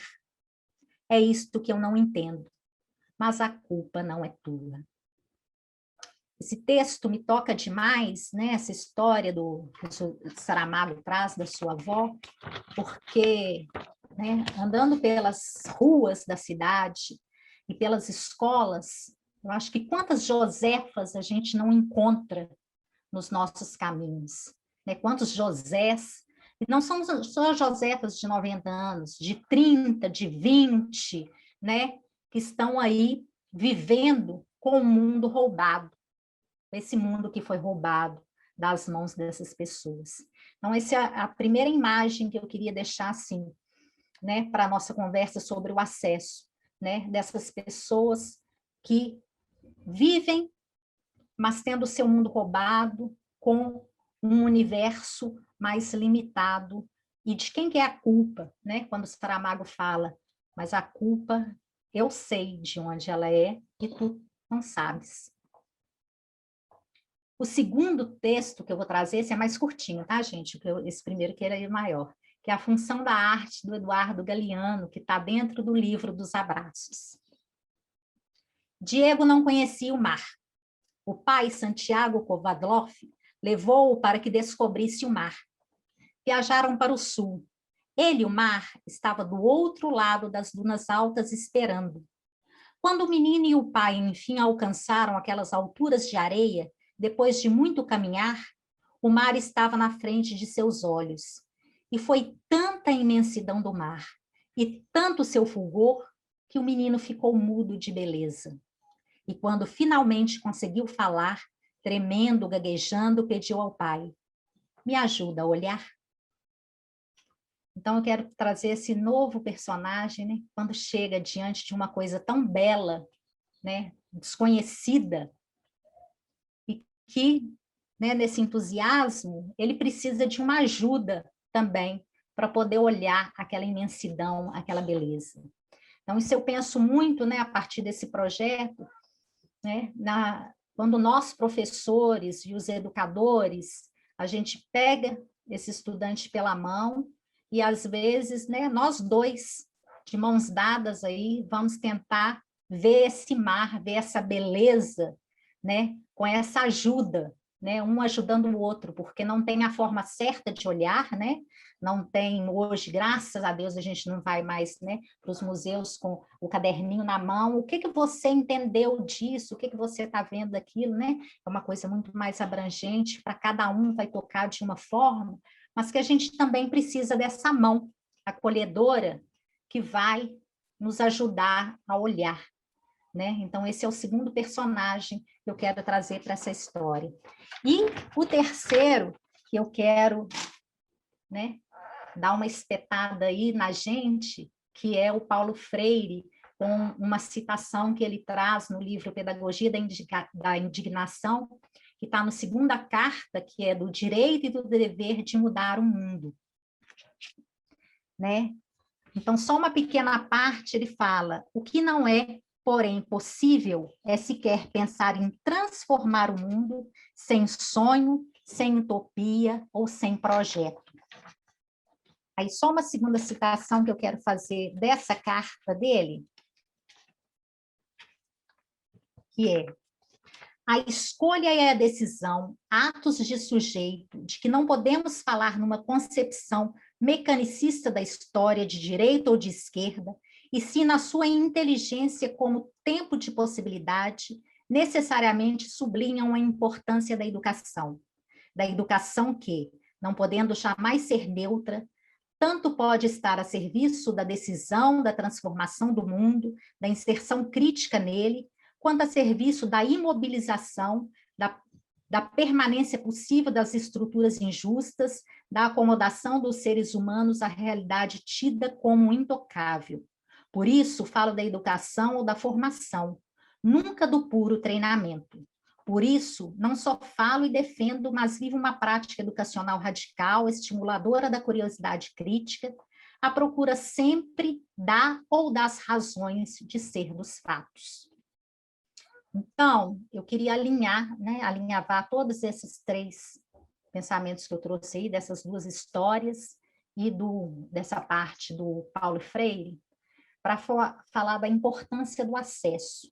Hoje a gente, né, não pensa só também do acesso aos bens culturais, né? Hoje a gente aqui falou, né, do acesso à tecnologia, do acesso à educação, do acesso à cultura, né? Hoje, né, se a gente ligar a televisão, a gente vai falar do acesso à alimentação e por aí, né, dos vários acessos dos quais a gente tá batalhando no nosso país, né? Mas é impossível pensar o planejar, né? Igual eu coloquei lá na introdução, das possibilidades e o projeto, se não for a partir do acesso. Como que eu vou pensar um projeto se eu desconheço? Se eu não tenho a visão daquilo, né? Se eu nunca fui a um lugar que a minha possibilidade não foi dada, como que eu vou pensar os projetos a partir daí? Não quero trazer até assim, uma questão que é pessoal minha, né? Eu fui criada na periferia aqui de Belo Horizonte, né? Sempre fui estudante da escola pública. Na minha época, né, hoje eu estou com 48 anos, na minha época de estudante, a gente não existia a possibilidade, né, da gente fazer passeios ao cinema, ao teatro, nem sabia que existia galeria de arte, né, na nossa cidade. Então, os poucos acessos que eu tive foi a partir do meu pai, que gostava muito dos Trapalhões. A gente foi ver uma vez um filme dos Trapalhões, e ele gostava muito de circo. Então, quando o circo aparecia, né, lá no nosso bairro, ele sempre levava a gente para poder assistir. Então, a minha vida cultural era restrita a isso, né? Então, eu represento, né, esses milhares de estudantes. E quando eu já estava no meu ensino médio, a minha irmã pôde comprar um ingresso para a gente ir na antiga campanha das Combis, que hoje ainda é um projeto que existe aqui em Belo Horizonte, que é a campanha de popularização do teatro e da dança, aonde no período de férias, né, das férias escolares, na época foi em janeiro, os ingressos são vendidos a preços populares. Então, eu pude ir pela primeira vez ao teatro.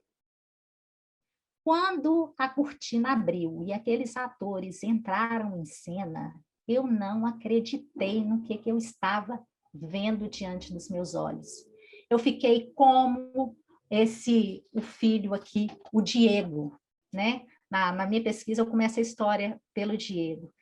Eu fui tomada de tanta beleza e de tanto entusiasmo com aquilo que eu estava vendo, e aquele dia foi determinante para mim.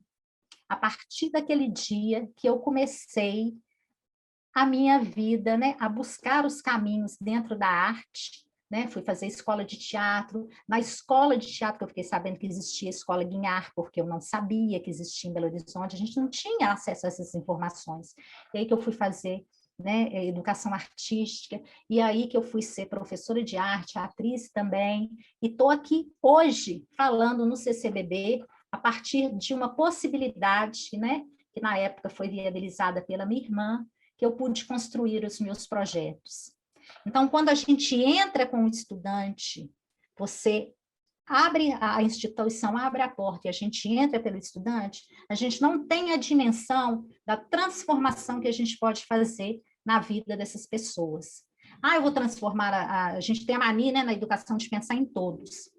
Não, a gente nunca vai conseguir atingir todos, mas eu vou conseguir atingir algumas pessoas. A partir desse acesso que o projeto Circuito de Museus possibilita, pode sair quantos historiadores, quantos cientistas, quantos artistas, né? Quantos estudiosos que vão poder surgir a partir de uma ação. Mas se eu deixo esse estudante lá na escola, né, dentro dos muros da escola, eu vou estar limitando muito o direito dele, né? Que eu falei que isso não né? No nosso país a gente ainda pensa a arte como o supérfluo, né? E não é, isso é um direito, é um dever nosso de estar poder viabilizando isso. Né? Então, eu sou uma defensora desse tipo de projeto, porque eu acho que como transformou minha vida, a gente não tem a dimensão de como que isso pode transformar a vida dos nossos estudantes. Né? Então, isso que eu queria dialogar um pouco com vocês sobre essa questão do acesso aos bens culturais, né? Trazendo esses personagens, um pouco dessas histórias e um pouco da minha vivência, né? Para ver se vocês concordam, se não, se tem outro ponto de vista, né? Mas eu sou uma defensora do acesso e eu acredito que isso é transformador, né? Então, quando a gente tem todos esses equipamentos aqui, né, se debruçando em pesquisa, investindo em educação, a gente tem que entrar, né, porque não basta como o relato daquela aluna da educação de jovens e adultos, né? Ela sempre passou diante do Museu de Artes e Ofícios e ela nem sabia que ela poderia entrar lá naquele lugar.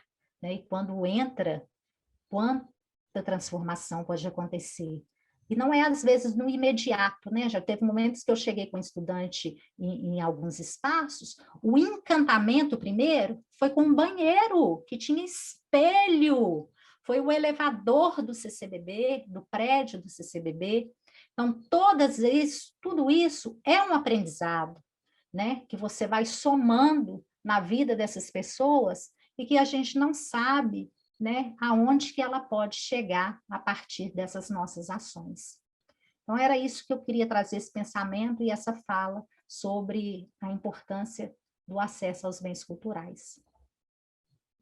Fala linda, Glaucia. Maravilhoso. Todo mundo elogiando muito os textos que você trouxe.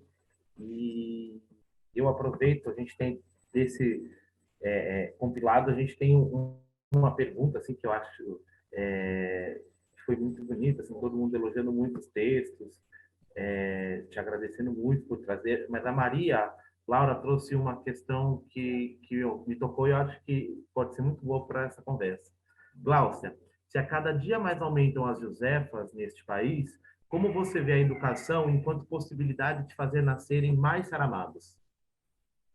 Eu acho que a educação é a possibilidade. Porque hoje a gente está com o estudante, né, com a vaga, né, com a educação para todos chegou, né? O estudante ele vai estar dentro da escola, né? Então cabe a gente poder abrir esse leque, né, com essas parcerias, de estar indo às instituições e tudo. Eu não vejo outra forma de ascensão, né? Aí se outras pessoas tiverem outra opinião, mas para mim a forma de sermos mais Saramagos e menos Josefa é a partir da educação, né?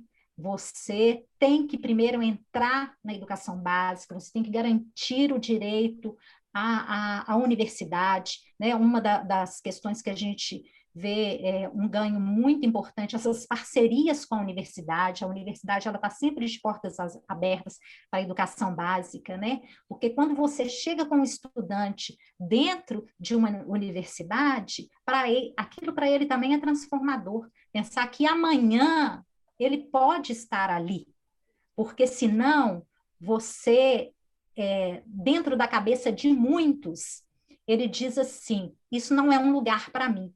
Então, quando ele entra dentro, né, que ele vai dentro desses espaços, né, e sempre os educadores estão repetindo, olha, aqui é o espaço de vocês, voltem com seus familiares e tudo, né, isso já é um movimento que a gente faz com esse estudante para querer ser mais Saramago. Lindeza, maravilhoso, a melhor resposta possível. Muitas pessoas apoiando isso que você está dizendo, da importância da educação, algumas pessoas comentando como a arte é libertadora, como a arte salva, citando Paulo Freire. Como são 20 para as 9, eu ia te perguntar se você não quer fazer o terceiro bloco. Vamos. Para a gente poder finalizar ainda com algumas outras questões. Vamos sim.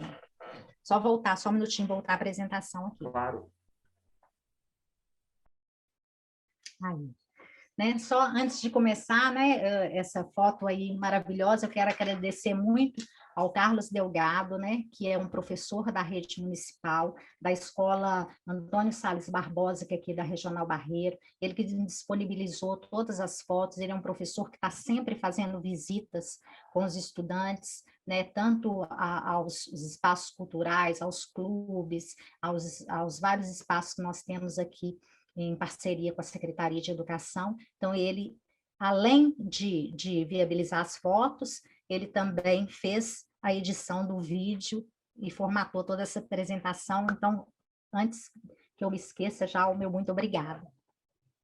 Então, visitas mediadas, né? Então, esse aqui já é o fruto da pesquisa mesmo que eu fiz com os professores que se inscreveram no percurso Artes Visuais durante os anos de 2016, 2017 e 2018, aonde eu fui analisar os projetos apresentados pelos professores para ver as suas demandas e expectativas que eles apresentavam para o circuito Artes Visuais, para ver se o que a gente estava propondo dentro do circuito estava em consonância com o que os professores estavam esperando desse percurso.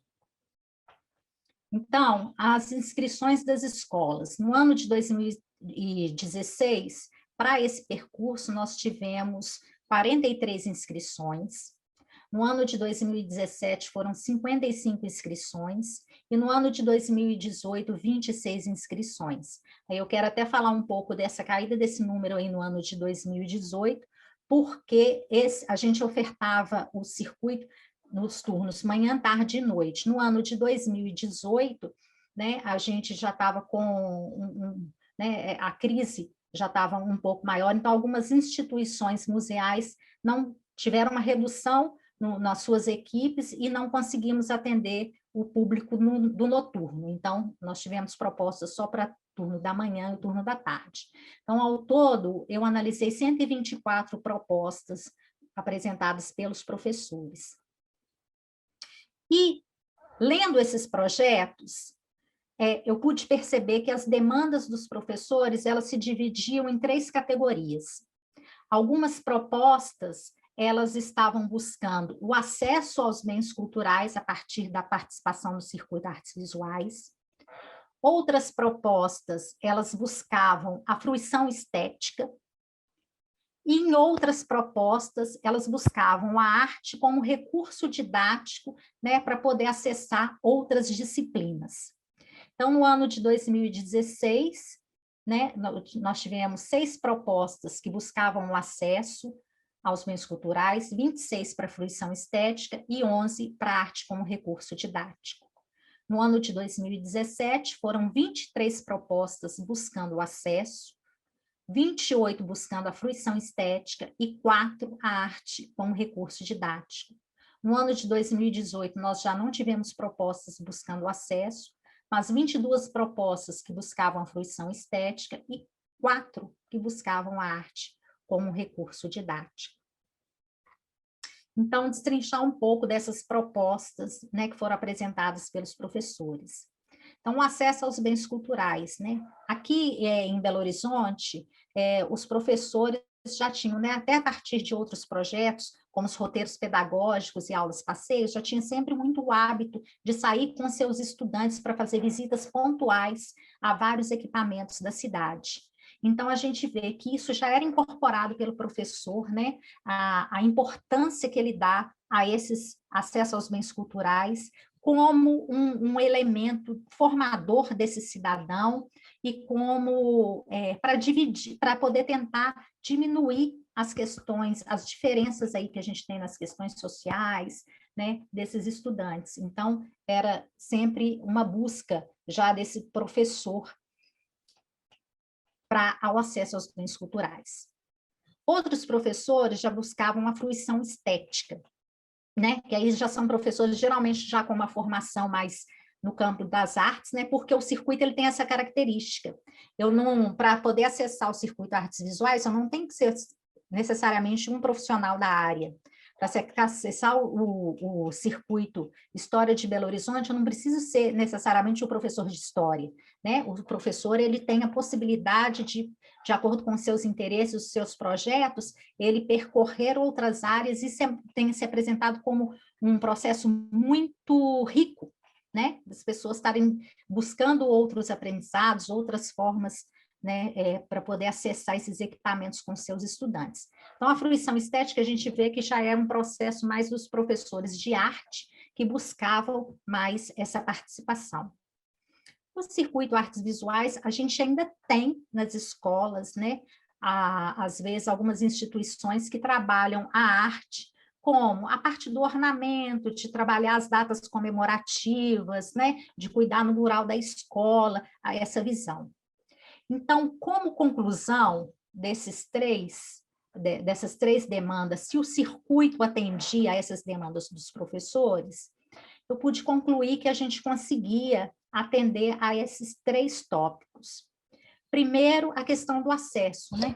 A partir do momento que você oferece, né, essa possibilidade de o estudante visitar aos 3 espaços que estejam discutindo a mesma temática, você está contribuindo para o acesso do estudante aos bens culturais. Chegando nesses espaços, né, que eram oferecidos pelo Artes Visuais, a fruição estética estava garantida, né, com a participação aí dos educadores dos museus, né, que fazendo as suas atividades, proporcionando toda a investigação aí com os estudantes nesse processo. E também atendendo aos professores que viam as artes visuais como recurso didático. Isso como? A partir do momento que o professor ele chegava e se deparava com a abordagem lá do educativo, ele também estava sendo formado nesse processo. Então, a gente conseguia trazer, né, um pouquinho de formação para esse professor, para ele poder ampliar a sua forma de visão, de ver a arte como construção de conhecimento, e não só como ele estar a serviço de outras disciplinas dentro da escola, né? Então, foi a partir dessa pesquisa, né, que eu fiz com o Circuito Artes Visuais, que aí, agora, eu vou me debruçar mais sobre a pesquisa desses dessas visitas mediadas, que eu acho que são muito ricas e podem dar muito retorno para a educação. Eu dei uma resumida aí, né, porque já são 8h48, para a gente poder conversar, trocar mais, né? Porque eu deixo no final, vou até deixar meu e-mail aqui, tem com um e-mail, porque aí eu estou à disposição quem quiser trocar mais, né? Deixar meu e-mail aí à disposição de vocês para as nossas trocas.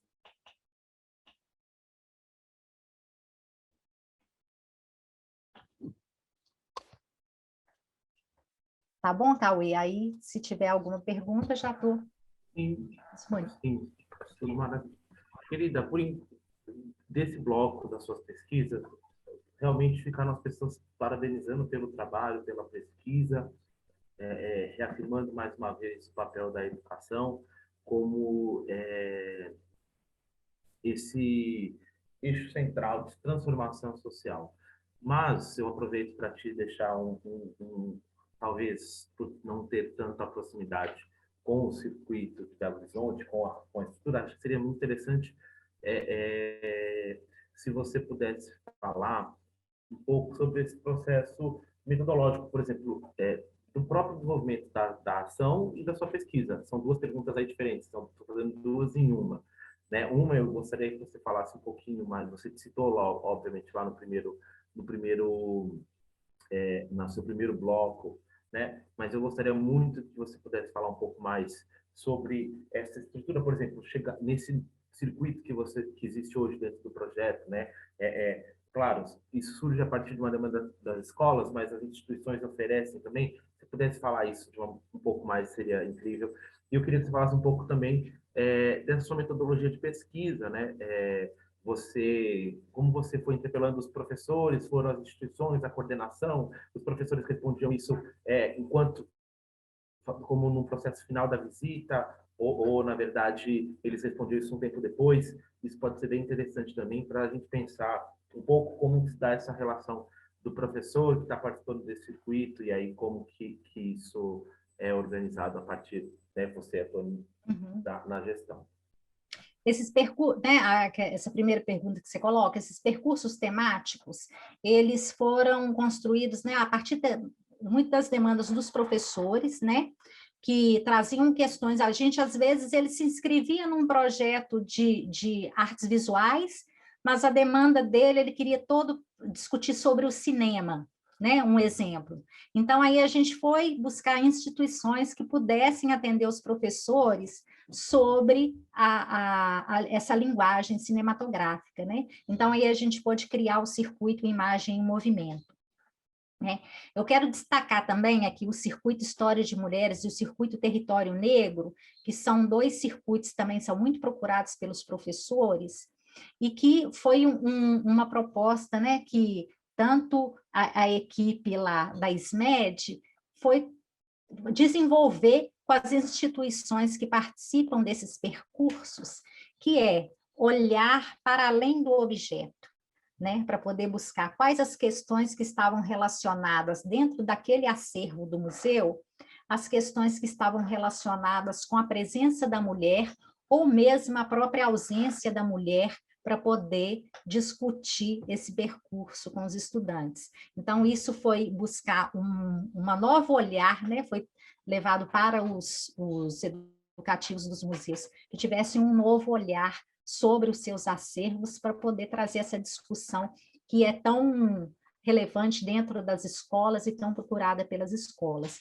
Do mesmo motivo também o território negro, né? Dentro daquele acervo, né? Aonde que estavam as discussões, né, pertinentes aí ao território negro, né, para que pudesse ser abordado pelos educativos dos museus, né? Então, todos esses movimentos foram acontecendo, fazendo com que a equipe, né, gestora do projeto tivesse que buscar novos parceiros, novas possibilidades para poder atender às demandas das escolas. E, às vezes, a própria instituição chega para a gente e fala assim, nossa, mas eu também quero, eu estou no circuito esporte, mas eu também quero participar do História de Belo Horizonte, que o meu acervo, ele dialoga também com a história de Belo Horizonte e tudo, né? Mas eu falei assim, mas você vai ter agenda também, que vai dar conta, né? Porque, às vezes, a gente é tomado pela paixão, né? Mas tem que ter o pé no chão. Eu falei assim, mas às vezes você não vai ter data para poder disponibilizar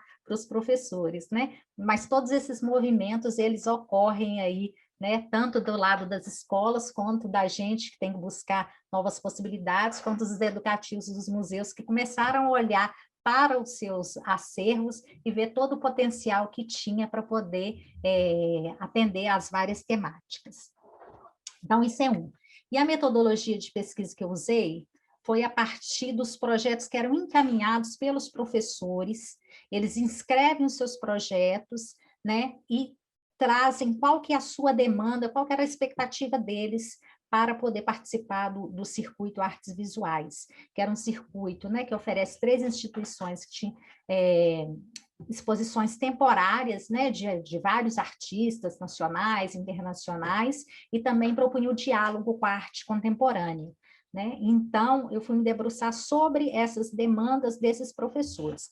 Agora, no segundo momento, eu vou fazer já a entrevista mesmo com os professores que participaram de pelo menos 3 edições ou mais do circuito, para ver quais os processos de aprendizagem que ele consegue perceber, né, em todo esse processo que ele passa de quando ele resolve participar de uma visita ao museu até o seu retorno das escolas. Acho que isso é muito importante porque vai dar tanto retorno para as escolas, né, de como que esses projetos estão acontecendo, dar o retorno para os educativos dos museus, para a gente poder avançar, né, para a gente poder ver em que está sendo bom, o que a gente tem que ampliar enquanto proposta, para, né, estar evoluindo e melhorando cada vez mais.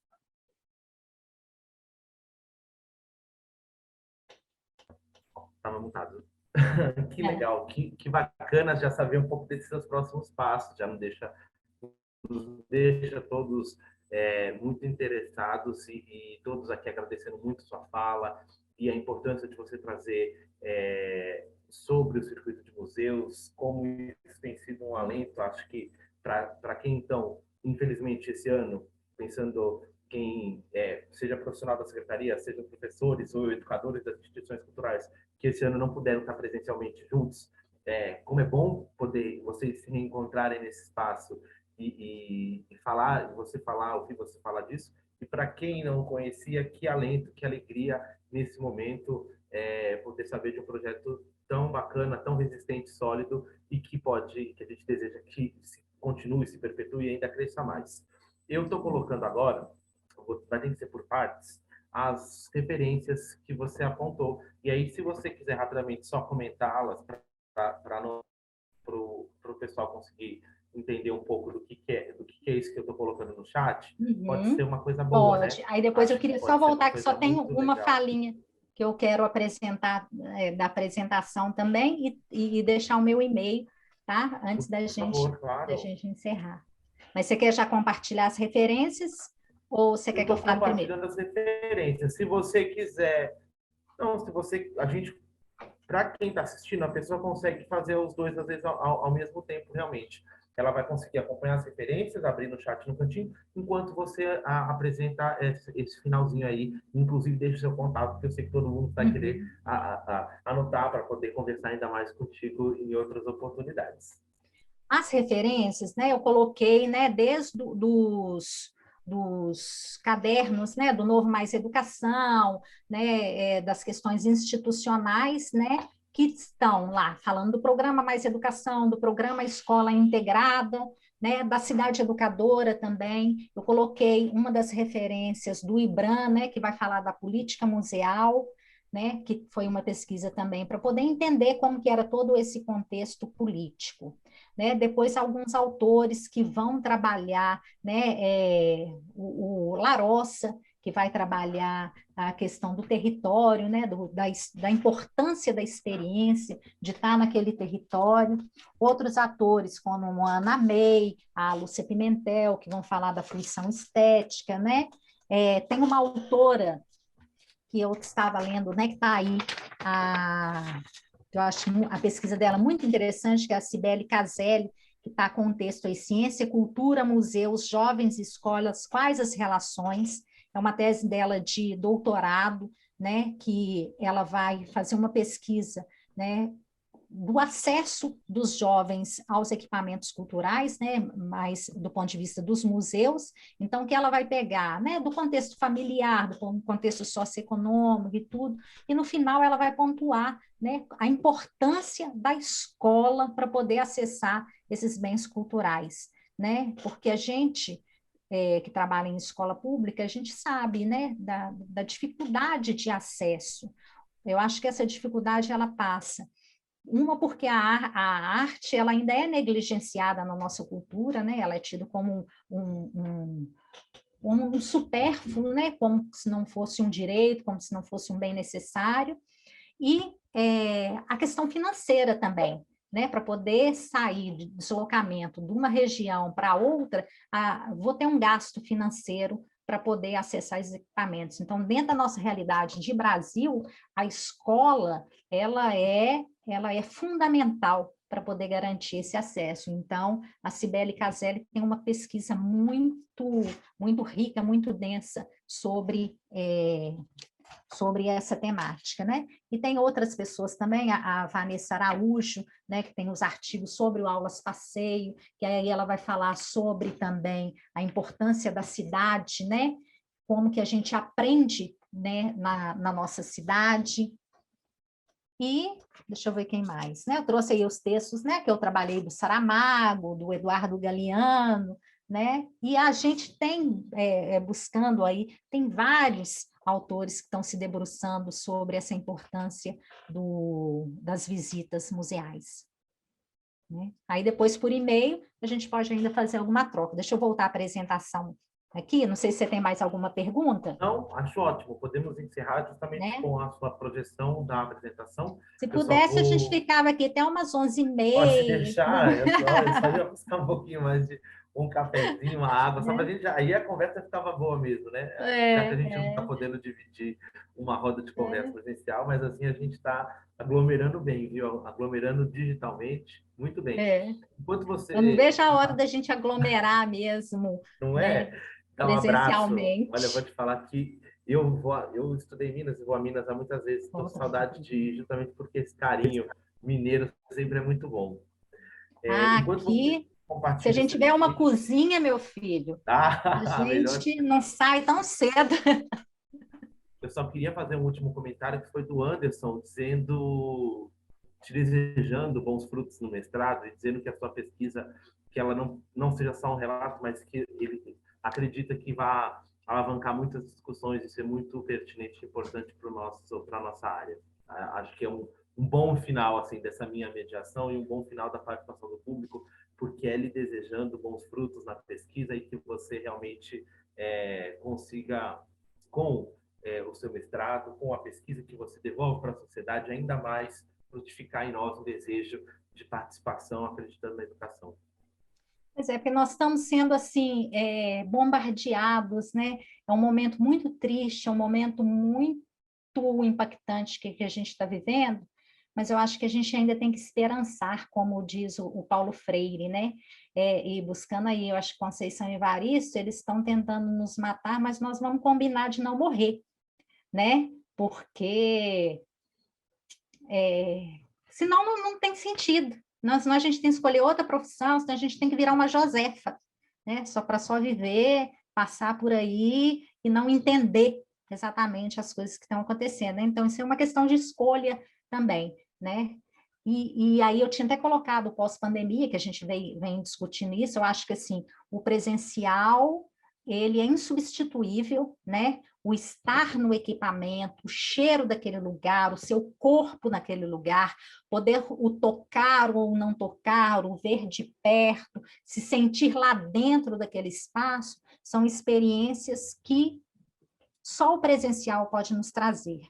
Hoje a gente está vivendo, né, com esse investimento que vocês estão fazendo na parte, né, das visitas à distância, que vão ficar, né, materiais também fabulosos, né, que a gente pode utilizar dentro das escolas, nas nossas aulas, né, porque não são a todos os lugares que a gente consegue visitar, né, mas isso também é muito importante, né, a gente está investindo nessa parte tecnológica e com todos os desafios que a gente tem.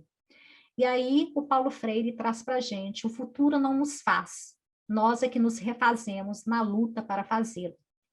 Né? Infelizmente, eu não gosto de falar assim, você é guerreira, eu não gosto muito dessa palavra guerra, não. Eu quero colher frutos, né? Mas é nisso, né? É de persistir, é de combinar, de estar aí, todo mundo junto, né? Cada vez mais participando das discussões, buscando as parcerias, para a gente poder, né, construir, mesmo que não seja aquela proposta que estava presencialmente, mas novas propostas, quem sabe até mais ousadas, melhores, né? Porque o que não nos falta é criatividade para a gente poder pensar essas propostas, né? Então, vamos esperançar, né? Como nos diz o nosso mestre. E aqui, o meu e-mail, né? Para quem quiser, né, deixar a gente fazer novos contatos, ou tiver alguma dúvida sobre as referências, né, indicar novas leituras e tudo, estou à disposição, porque essa é uma temática que, né, igual eu te falei, se pudesse a gente ficava aqui até tarde da noite conversando mais sobre ela, né? Me dá muito prazer falar sobre as visitas mediadas.